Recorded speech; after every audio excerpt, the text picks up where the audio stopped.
Healing আইন প্ৰাঞ্জল ভূঞাৰ মুক্তিত আদালতৰ ৰায়ক অসম খ্ৰীষ্টান ফৰামৰ স্বাগত। নমস্কাৰ, অসম নিউজ এক্সপ্ৰেছলৈ আপোনালোকক স্বাগতম। আজিৰ মুখ্য সংবাদ। গোলাঘাট জিলাৰ আদালতে প্ৰাঞ্জল ভূঞাৰ বিৰুদ্ধে দাখিল হোৱা সকলো অভিযোগ খাৰিজ কৰি দিয়াৰ পিছত অসম খ্ৰীষ্টান ফৰামে এই ৰায়ক আন্তৰিকভাৱে স্বাগতম জনাইছে। উল্লেখযোগ্য যে অসম হিলিং অৰ্থাৎ ইভিল প্ৰেক্টিচেছ প্ৰতিৰোধ আইন 2024 অনুসৰি গ্ৰেপ্তাৰ হোৱা প্ৰথমগৰাকী গীৰ্জা সদস্য আছিল প্ৰাঞ্জল ভূঞা।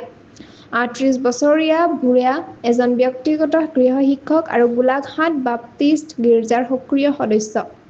2024 চনৰ 23 নৱেম্বৰত তেওঁৰ ওপৰত বাইবেল আলোচনা চলাওঁতে যাদুটনা কৰি লোক ধৰ্মান্তৰ কৰাব খোজা বুলি অভিযোগ উঠিছিল আৰু তেওঁক গ্ৰেপ্তাৰ কৰা হৈছিল। তথ্য প্ৰমাণ পৰ্যালোচনাৰ অন্তত 2025 চনৰ 13 মে তাৰিখে আদালতে ভূঞাৰ পক্ষত ৰায় দিয়ে।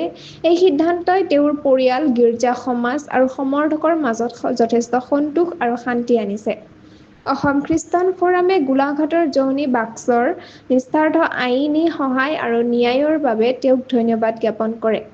ফৰামে কয়, এই ৰায় ভাৰতীয় ন্যায় বিভাগৰ নিৰপেক্ষতা আৰু সাংবিধানিক অধিকাৰৰ প্ৰতি নিৰ্ভৰযোগ্যতাৰ প্ৰমাণ। তেওঁলোকে ভাৰতীয় সংবিধানৰ 25 নম্বৰ অনুচ্ছেদ ধৰ্ম পালন আৰু প্ৰচাৰৰ অধিকাৰ ৰক্ষাৰ ওপৰত নিজৰ বিশ্বাস পুনৰ ব্যক্ত কৰে।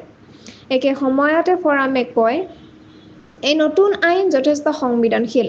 ইয়াৰ অপব্যৱহাৰ আশংকা আছে, যাৰ এটা দৃষ্টান্ত প্ৰাঞ্জল ভূঞাৰ গ্ৰেপ্তাৰ। তেওঁলোকে চৰকাৰক আহ্বান জনাইছে যেন কোনো ব্যক্তিক মিছা অভিযোগত লক্ষ্য নকৰা হয় আৰু সকলো ধৰ্মৰ লোকক একেলগে লৈ আগবাঢ়ি সমাজত সম্প্ৰীতি ৰাখিব পাৰে।